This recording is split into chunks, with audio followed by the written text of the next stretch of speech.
Now, love him or hate him, that man captures the spirit of our times.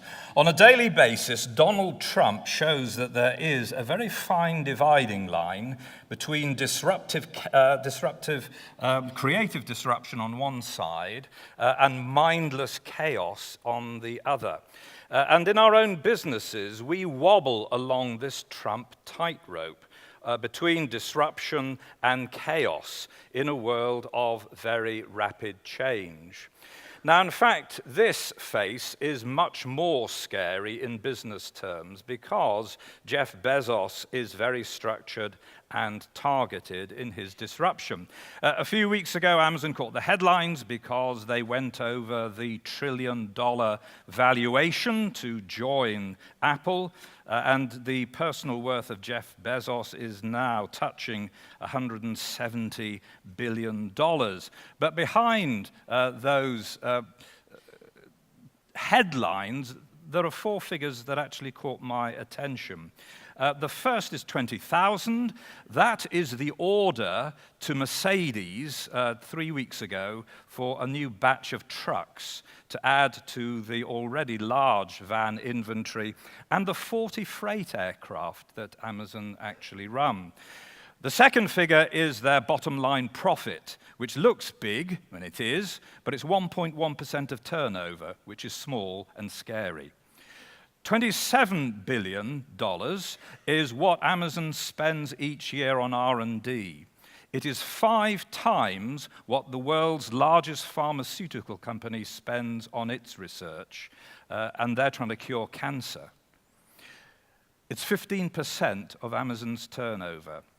The final intriguing figure, and it comes from American politicians, so it may not actually be true, but America reckons that 1/3 of Amazon's warehouse staff is on welfare. Now, you put all that together, and you have 4 key factors about Amazon: that it invests heavily, massively in infrastructure and R&D, not just in tech, but in logistics. And remembering that Amazon essentially is a logistics company which has diversified over its 24-year history, but has diversified at speed and scale. It controls costs ruthlessly, it drives experimentation through its culture and processes and allowing people to fail, and it's got a flat anatomized organizational structure. So there are lots of things, lots of parallels, lots of indicators between what Amazon has done and what a number of our logistics companies are doing. But just in case you think we're wandering away a bit from news and magazines, here's an interesting job ad which is currently on offer at Amazon Europe. Amazon is clearly gearing up to do something new and radical with news and magazines, either in the UK or in Germany. It has been researching both markets very thoroughly for the last 18 months. It is probable that it is going to come up, if it decides to do anything, with an offer that includes print and digital, single copy and subscription, probably wrapped up in the Prime subscription. So we're preparing ourselves for another period of intense and accelerating disruption. And disruption is something that we've been able to track over the 5 years of the DCM, of the Distripress Circulation Monitor.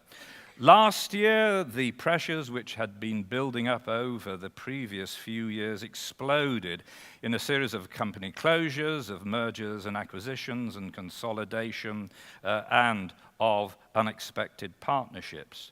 In 2017, business confidence and business performance dropped for Distripress members quite significantly.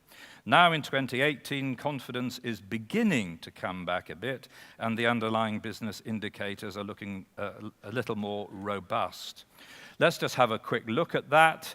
That graph reflects the views of 108 Distripress companies who took part in this year's survey. That's almost 50% of the Distripress membership. It shows that there is great engagement amongst Distripress for this survey.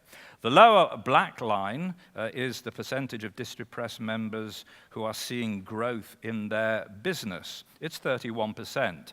It is the best figure for 5 years, but it is still a minority. So business clearly remains tough, but it's getting a bit better than it was. The upper red line is the percentage of companies feeling more positive and confident about how their business is performing in comparison to a year ago. That's 36%.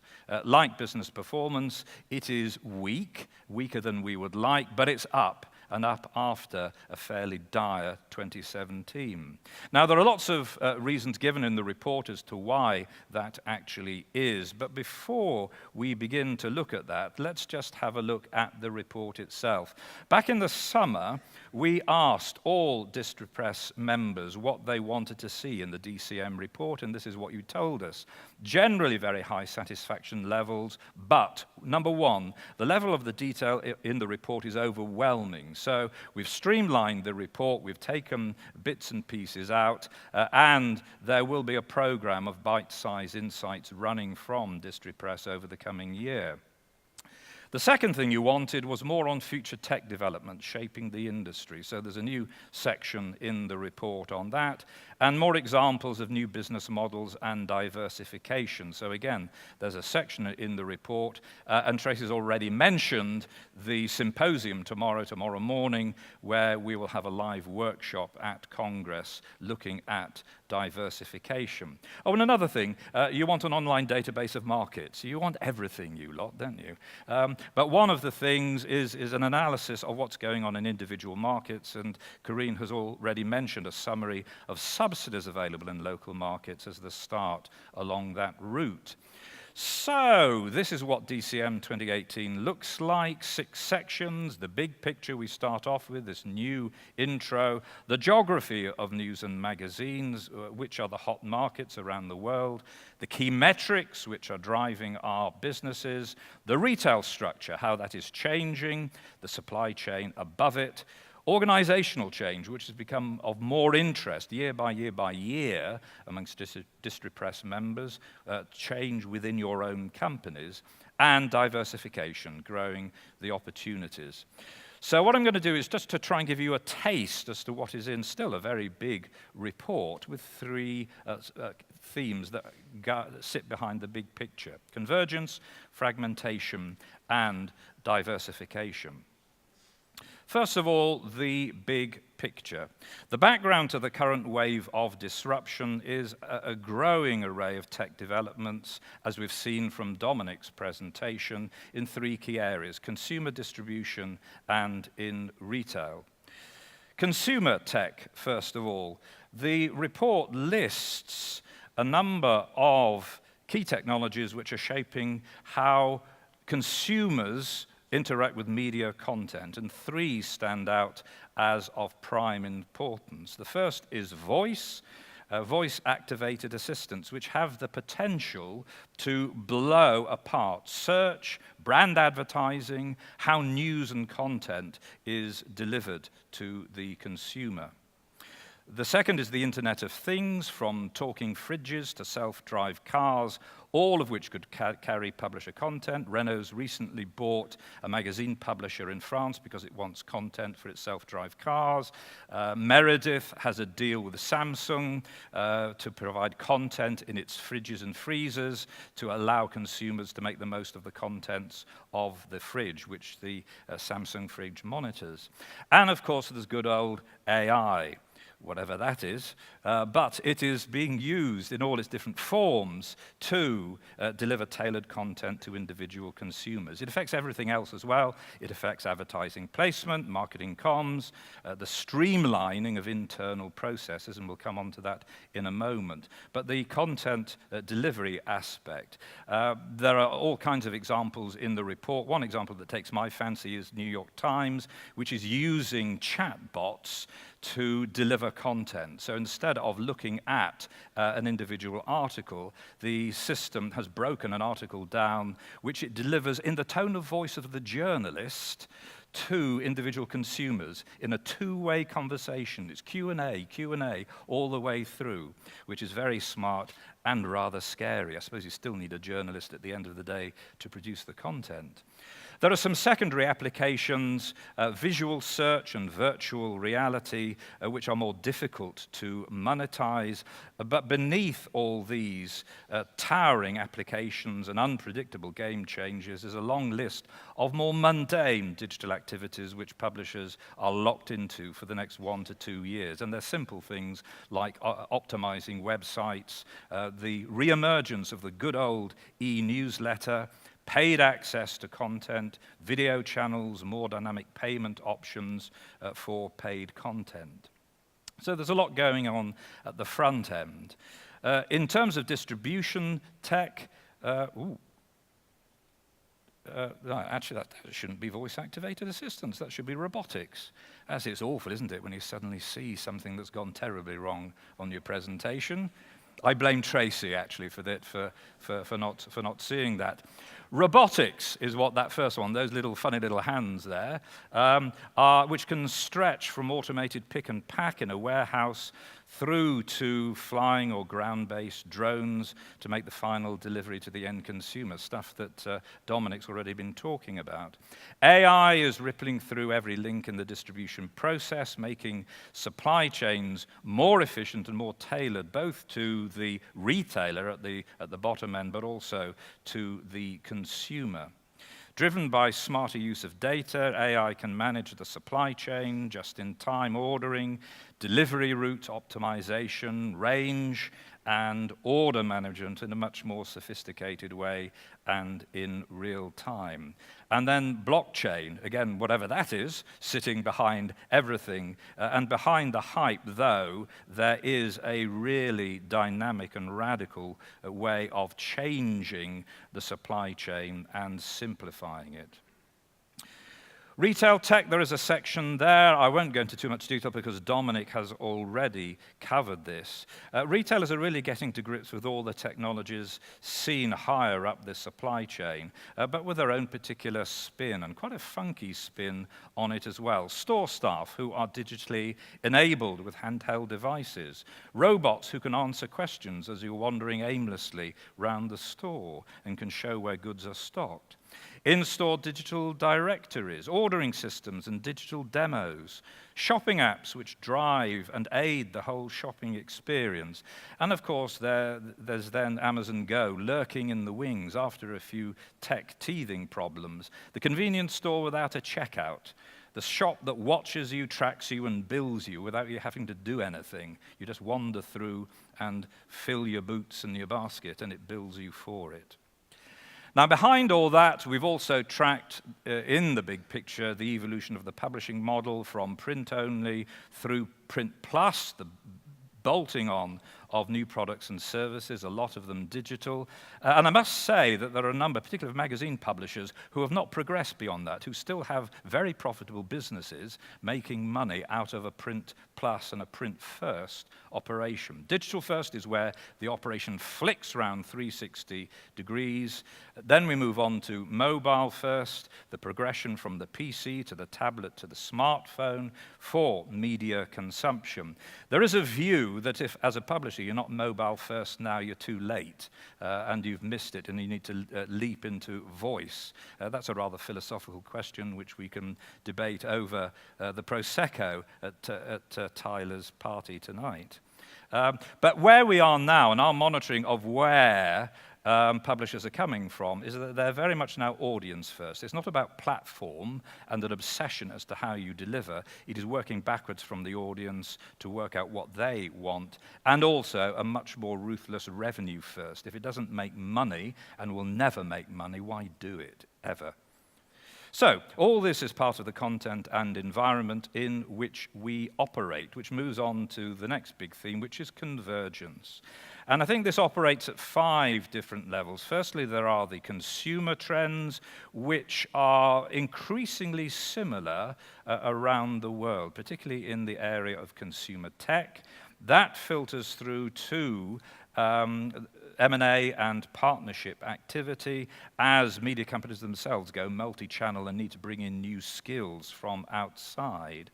Thirdly, there's the publisher and supply chain and the retail structure as the issues become more similar from country to country, how to develop a more flexible retail network as consumer shopping habits change, how to grab the consumer's attention in store with more creative retail promotions, again, something Tyler has been talking about. How to defend retail space against the expansion of other categories. How to drive down cost to serve as the volume of product passing through the supply chain reduces relentlessly year on year. How to simplify in-store handling processes to make news and magazines a more attractive category for retail store staff to handle. How to make a coordinated offer to the consumer across print and digital platforms, and where the existing links in the supply chain can actually do that, and where Distripress members can try to take a slice of some of this cross-platform activity. And fifthly, this convergence is all reflected in, I suppose, what you call micro-convergence. It's within companies themselves. So the old departments, the old silos are broken down as platforms, channels, and processes overlap. And as I said earlier on, that's reflected in an increasing interest in organizational change in the report itself and in the feedback. We're not going to go into any great detail on the retail structure. There are 16 key territories that we follow in the report. Just a top-line figure, it looks like in 2018 the decline in the retail universe for news and magazines has slowed down a bit, certainly in those 16 territories. It's averaging about -4% year on year in terms of shop numbers, whereas it was running at -5 or 6% in the previous years. Supermarkets are growing share. Convenience, depending on which territory you're in, convenience is under a lot of pressure at the moment, although it is a growth sector in other areas. And there are changes in the supply chain, driven by the reduction in the number of news and magazine outlets and the space within them, but also the financial pressure on wholesalers and distributors in particular. Which leads on to organizational change. A couple of headline figures there. 30% of the companies are seeing headcount reducing, which is lower than in the past. The scale of change is still high within the organization, but the focus is shifting. A lot of companies, particularly publishers, have sorted out their organizational departmental structures already and are moving on to the processes that sit behind them. But the rate of change is accelerating and accelerating fast. So working in the opposite direction to convergence is fragmentation. The world is also fragmenting in two key ways, with members' business models, but also in the sales trends of news and magazines, which are becoming more varied from country to country. Let's have a quick look at a couple of scattergrams. This tracks the sales of news and magazines around the world. The source of the data is PwC. They track 53 countries. And its total circulation revenue. It's print and digital, it's retail and subs. The vertical axis shows the value of the market in 2018 in terms of millions of US dollars, and you'll see there are 4 dominant markets, USA, Japan, China, and Germany in terms of newspaper value. The horizontal axis is the predicted compound annual growth rate between 2017 and projecting out to 2022. So the far right, the faster moving the markets are. India is the fastest expanding newspaper market in value terms, rising at plus 3.5%. The Czech Republic is at the other end on the left-hand side at -10, so a big range in performance. Move on to magazines, and we've got a broadly similar picture, but some important differences. The top 10 markets are the same as with newspapers, except that India drops out of the top 10 to be replaced by Australia, intriguingly. China dominates the the magazine market because of its value. The Chinese market gives away newspapers cheap as chips. Actually, that's not very good for the translators, is it? Cheap as chips. That's very, very English, isn't it? Very cheap stuff, which is why in volume terms, China actually dominates much more the newspaper. The magazine business doesn't dominate newspapers. The range of performance is actually wider. If you have a look there, if you remember, news and magazines ranges from plus 3.5% to minus 10%. Magazines ranges from plus 6%, Kenya over there, to minus 12% for Romania. So magazines are more erratic and volatile, but all undermining the whole area of fragmentation. Diversification, this is the big theme, where there are felt to be opportunities. We've touched on diversification and building revenue streams. This is the immediate action plan. What are you going to be doing over the next 12 months on a score of 1 to 10 in terms of its importance? At the top is improving the efficiency of internal processes and practices, which was number 1 last year. The second one, well, equal first, is developing new products and services. Last year, the score was a lot lower. It's come up now to equal first. So there is a real shift into focusing on diversification. Then 2 things in equal second place, improving existing products and services. We still need to raise the standard of our core offer, and cutting costs comes in with 7.2 out of 10 as well. So ongoing grinding cost control is a permanent feature of all our businesses. Then we started to ask about what current developments do you have in hand at the moment? There are 2 dominant themes for publishers: growing the international audience and through digital rather than traditional print supply chain, and a shift of focus from single copy to repeat business in the subscription. So neither of those sits within the traditional business activities of Distripress members, but as we've heard from the AMP, it's getting into subscriptions and home delivery are aspects of what is going on in the supply chain at the moment. But there are specific projects, a structured development of the retail base in selected countries, zooming in on the key territories overseas and putting the money there. New geographic markets, more structured communication with local supply chain partners, accelerating the flow of launches. That's definitely slowed down in the international market over the last couple of years and is critically important. E-commerce capability across international boundaries, local digital printing, and a more structured program of locally focused promotions and engagement activities. So that's what is on publishers' minds at the moment. The others, they're principally wholesalers and distributors, have got different things on their mind. Growing from being a logistics company to a marketing services one-stop shop for publishers, marketing, data and insight, and so on. Or of feeding non-pressed products through the existing network.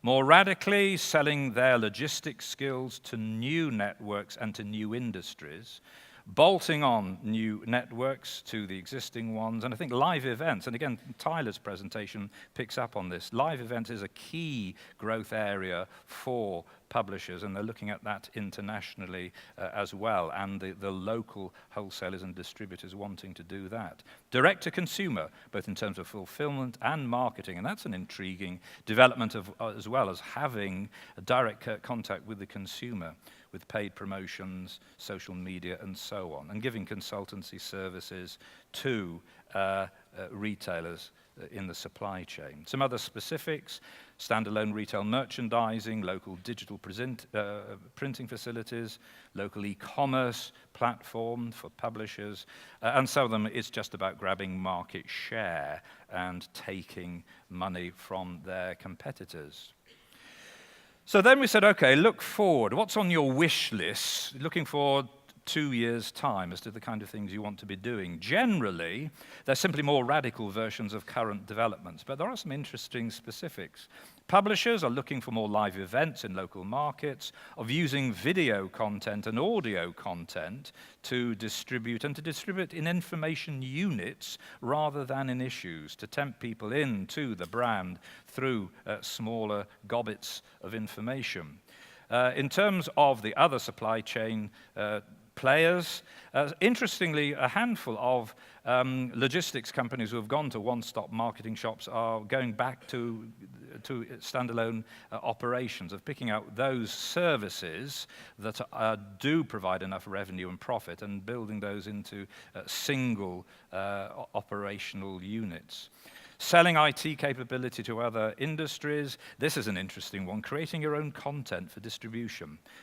Principally, it's one-shots and niche magazines, but there are some distributors who are involved in that at the moment. Accelerating the adoption of AI and robotics, trying to automate every single process, and taking a more radical approach to the supply chain, cutting out existing players, moving beyond the current geographical footprint, streamlining supply chain processes, the most recurring theme being simplifying returns processing, which is a bit of a headache for everyone concerned. Now, each bullet in these slides is a topic in its own right. They're all in the report, and we'll be discussing this whole area in tomorrow's workshop, tomorrow's symposium. So, putting it all together, what is the opportunity in disruption? 2017 was a bad year for the global distribution business. This year is better than last year. The signs are looking a bit more robust, although the rate of change is definitely accelerating. The smart players are looking more creatively and positively at the opportunities in the current disruption in a world which is converging and fragmenting at the same time. The best are getting better, and the rest, there's a gap opening up between the best and the rest. Doing the day job better is essential, but diversification ultimately is the long-term solution, as Amazon itself knows full well. So, what does it all mean? The net result is that we are living and working in a test and tweak environment where every organization is trying to do an increasing number of new things at the same time, without forgetting about nourishing what still works at the moment. Trying to diversify, but not so fast and not doing so many things that you destabilize the core business, which is a really difficult balancing act to get right.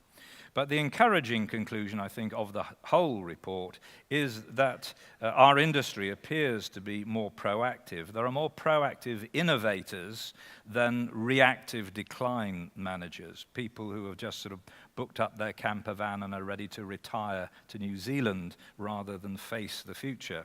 So the best are stretching their lead over the rest, but those who are doing that are embracing disruption and trying to leave the chaos behind. Thank you.